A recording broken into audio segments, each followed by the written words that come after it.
যে যেখানে আছেন সবাইকে অনেক অনেক প্রীতি ও শুভেচ্ছা। আপনারা জানেন বাংলাদেশ যে টার্মোয়েল সিচুয়েশনের ভিতর দিয়ে যাচ্ছে তার উপরে কিন্তু প্রতিনিয়ত নতুন করে প্যারেড মারছে। কারা মারছে? কখনো সরকার মারছে, কখনো মৌলবাদী শক্তি মারছে, কখনো বহির শক্তি মারছে। এর ফলে বাংলাদেশ এখন একটা ব্যাটেল গ্রাউন্ডে পরিণত হচ্ছে। এই ব্যাটেল গ্রাউন্ডের জন্য বাংলাদেশ রেডি হচ্ছে। যুদ্ধটা হবে এই দেশে, মরবে এই দেশের মানুষ, অনাহারে মরবে, অদ্যাহারে মরবে, অন্যের অভাবে, বস্ত্রের অভাবে, বাসস্থানের অভাবে মরবে। সেই মৃত্যুর জন্য বাংলাদেশ প্রতিনিয়ত তৈরি হচ্ছে। এই বাংলাদেশ 1971 সালে স্বাধীনতা হওয়ার পর গত 54 বছরে বাংলাদেশটি কিন্তু তার প্রতিবেশীর সাথে কিন্তু একটি কাজ চালানোর সম্পর্ক রেখেছে। খুব ভালো না রাখতে পারলেও বার্মা বলেন, শ্রীলঙ্কা বলেন, নেপাল বলেন, ভুটান বলেন, ভারত বলেন, সবার সাথে কিন্তু আমাদের কিন্তু একটা কাজ চালানোর সম্পর্ক ছিল। ডক্টর ইউনূস ক্ষমতায় আসার পর তার যে মাহফুজ নামের যাকে আপনারা জানেন অনেকেই সান্ডা উপাধি দিয়েছে, এই মাহফুজ যখন একদিন স্বপ্নে দেখল, স্বপ্নে তাকে ওই গোলাম আজম তাকে স্বপ্নে দেখালো যে বাংলাদেশের এরকম একটা মানচিত্র হওয়া উচিত, যেই মানচিত্রের ভিতরে তিনি ভারতের 7 সিস্টার্স নামে যে অংশটি আছে সেটিকেও ঢুকিয়ে দিয়েছিলেন, যার ফলে ভারতের একটি তীব্র প্রতিক্রিয়া হয়। কারণ আপনি জানেন বাংলাদেশ একটি জাতিসংঘে সিগনেটরি রাষ্ট্র, জাতিসংঘের পূর্ণাঙ্গ একটি সদস্য রাষ্ট্র। এই রাষ্ট্র যখন জাতিসংঘের সিগনেচার করে তখন মেনে নেয় যে প্রত্যেকটা রাষ্ট্রের ভৌগোলিক অখণ্ডতা এবং ভৌগোলিক যে বাস্তবতা সেটার প্রতি শ্রদ্ধা দেখাতে হবে। প্রথমত বাংলাদেশ সরকারের একজন মন্ত্রিমর্যাদার ব্যক্তি হিসেবে মাহফুজ যা করেছে এটা আন্তর্জাতিক আইনের সুস্পষ্ট লঙ্ঘন, কিন্তু ভারত এটাকে গায়ে মাখেনি, জাস্ট প্রতিবাদ করেই ছেড়ে দিয়েছে। দ্বিতীয়ত ভারতের চোখে চোখ রেখে কথা বলতে হবে। আরে ভাই, মানুষ তো চোখে চোখ রেখেই কথা বলে। কিছু কিছু মানুষ বাটপার, চোর, কুমতলবকারী, দর্শনকারী আছে, তারা মানুষের দিকে তাকাইলে তার চোখের দিকে তাকায় না, তার অন্য কিছুর দিকে তাকায়, মতলব করে। তো তোমরা যদি সেরকম মতলববাজ হয়ে থাকো তাহলে তোমরা মনে হয় অন্যদিকেও তাকাও। আমরা অন্যদিকে তাকাই কথা বলি না, আমরা কিন্তু সারা জীবন চোখের দিকে তাকিয়ে কথা বলি। তো চোখে চোখ কার সাথে? ভারতের সাথে। তারপর যখন প্রধানমন্ত্রী শেখ হাসিনা তখন ভারতে আশ্রয় নিল, ভারতের কাছে প্রতিবাদ জানালো, শুধু তা নয় ভারতের কাছে ফেরত চাইল, নানানভাবে ভারতের সাথে কনফ্রন্টেশনে চলে গেল বাংলাদেশ। অথচ আপনি দেখেন বিএনপির সময়ে, আওয়ামী লীগের সময়ে বা জাতীয় পার্টির সময়ে, বিভিন্ন সময়ে বাংলাদেশ থেকে হাজার হাজার মানুষ ব্রিটেনে, ইউরোপে, আমেরিকায়, অস্ট্রেলিয়ায়, কানাডায়, বিভিন্ন দেশে কিন্তু রাজনৈতিক আশ্রয় গ্রহণ করেছে। বড় বড় নেতারাই করেছে। এই যে তারেক রহমান, তিনি তো গত 16-17 বছর কিন্তু লন্ডনেই কিন্তু রাজনৈতিক আশ্রয় গ্রহণ করে আছেন। তার মানে এই রাজনৈতিক আশ্রয়টা আমেরিকায় নিলে, ব্রিটেনে নিলে আপনি তাদেরকে কিছুই বলতে পারেন না, কিছু বলবেনও না। কিন্তু ইন্ডিয়াতে নিলে সমস্যা কেন? আপনার এত সমস্যা কেন? দালাই লামাকে ইন্ডিয়া আশ্রয় দিয়েছিল না? চীন কিন্তু অনেক হুমকি দিয়েছে, ধমকি দিয়েছে, দালাই লামাকে এখান থেকে তুলে নিয়ে যাব বলেছে এবং এখানে এসে হত্যা করবে বলেছে, কিন্তু কিছুই করতে পারেনি। কারণ ভারত তো চুনোপুটি কোনো রাষ্ট্র না। ভারত পৃথিবীর 5টি শক্তিধর রাষ্ট্রের একটি রাষ্ট্র। ভারত পৃথিবীর 5টি বড় অর্থনীতির মধ্যে একটি রাষ্ট্র। ভারত পৃথিবীর সবচাইতে বড় গণতান্ত্রিক রাষ্ট্র। ভারত পৃথিবীর সবচাইতে বেশি জনগণের রাষ্ট্র। ভারত পৃথিবীর সবচাইতে বেশি ভাষাভাষী মানুষের রাষ্ট্র।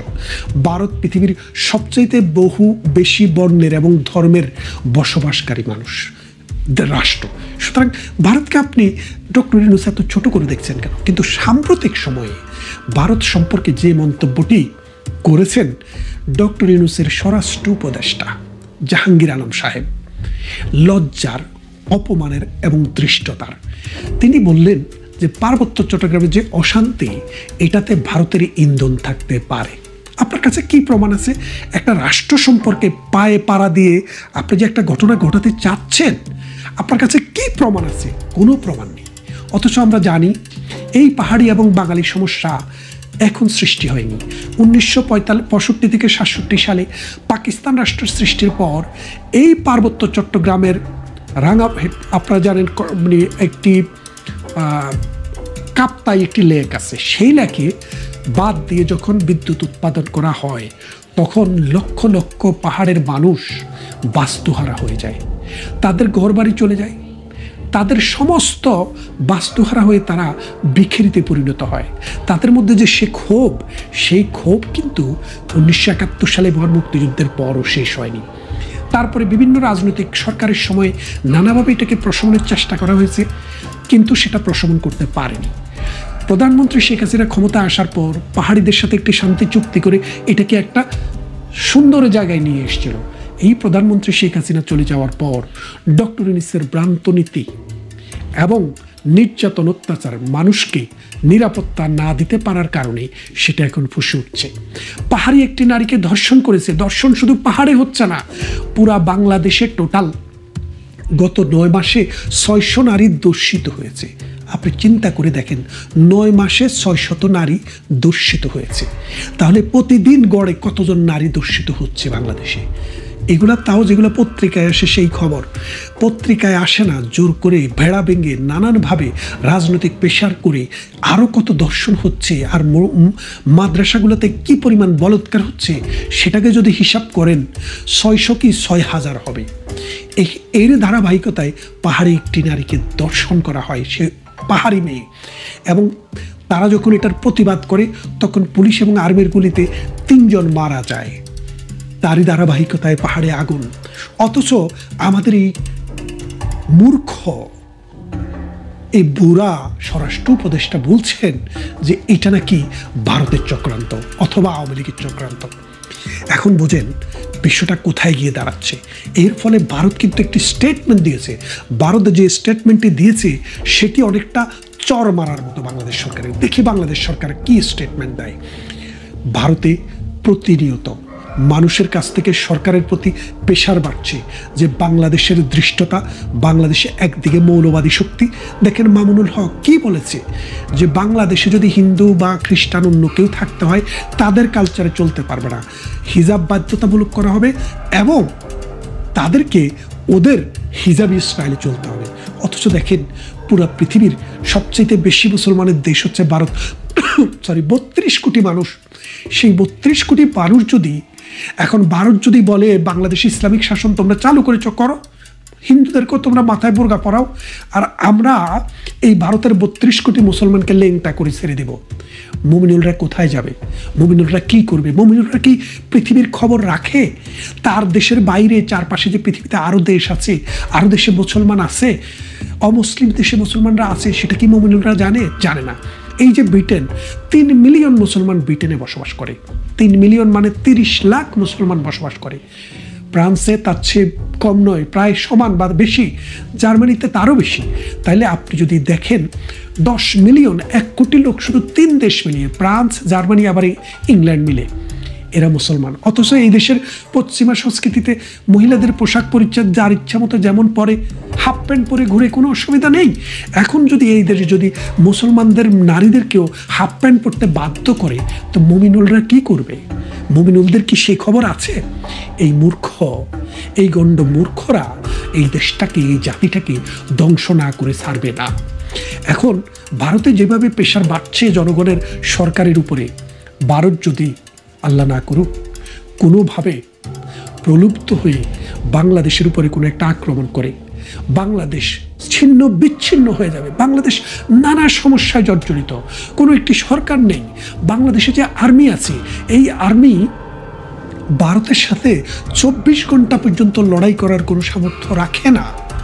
সেই আর্মি নিয়ে আপনি ভারতের সাথে যুদ্ধ করতে চান নিজের নাক কেটে পরের যাত্রা ভঙ্গ করার জন্য? ভাই, এই বাংলাদেশকে রক্ষা করতে হলে এই ডক্টর ইউনূস, এই মৌলবাদী শক্তি, এই ডক্টর ইউনূসের মাস্টার মাইন্ড, এদেরকে এদেশ থেকে বিতাড়িত করতে হবে, এদেরকে জেলখানায় নিতে হবে। তা না হলে এই দেশ টিকবে না, এই দেশের ভৌগোলিক অখণ্ডতাও টিকবে না, এই দেশ স্বাধীনও থাকবে না। আসুন আমরা এই দেশকে রক্ষা করা কিভাবে যায় সেদিকে আমরা হাঁটতে থাকি। দেখেন বাংলাদেশ একটি গণতান্ত্রিক রাষ্ট্র, যেই সরকারি ক্ষমতায় এসছে নানানভাবে গণতন্ত্রের ব্যত্যয় ঘটেছে। অন্য বস্ত্র, বাসস্থান, শিক্ষা, চিকিৎসা, এগুলো কিন্তু বাংলাদেশের এই মৌলিক অধিকারগুলা মানুষের সিকিউর ছিল না। একসময় জিয়াউর রহমান, একসময় খালেদা জিয়া, একসময় এরশাদ, একসময় প্রধানমন্ত্রী শেখ হাসিনা।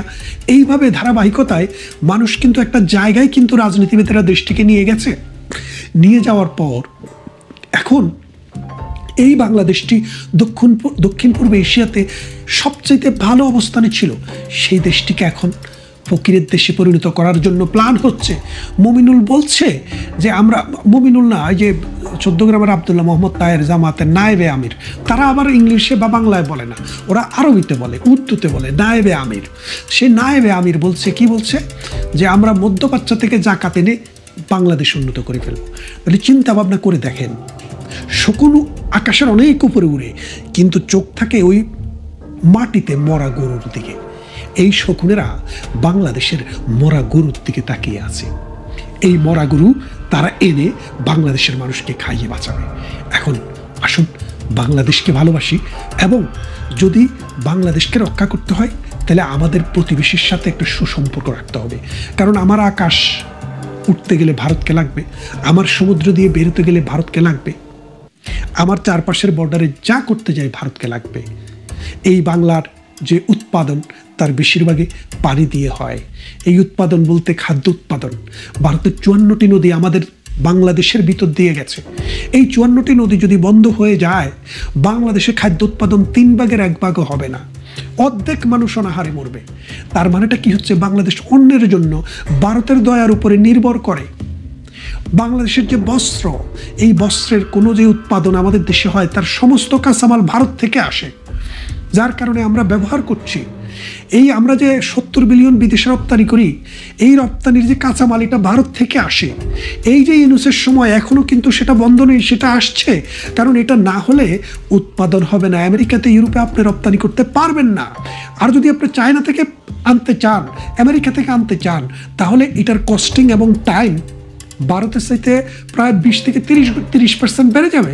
আর যদি আপনার উৎপাদন কস্ট 20 থেকে 30% বেড়ে যায়, তাহলে আপনি বিক্রি করে লাভ করবেন কোথায়? তার মানে বাংলাদেশের যে বৈদেশিক মুদ্রা অর্জন, সেটাতেও ভারতের অবদান। তাহলে আপনার খাদ্য উৎপাদন করতে হলে ভারতের নদীর পানি, আর আপনি যদি বস্ত্র উৎপাদন করতে হয় ভারতের কাঁচামাল, আপনি যাবেন কোথায়? আমাদের দেশে এখন ডাল হয় না বললেই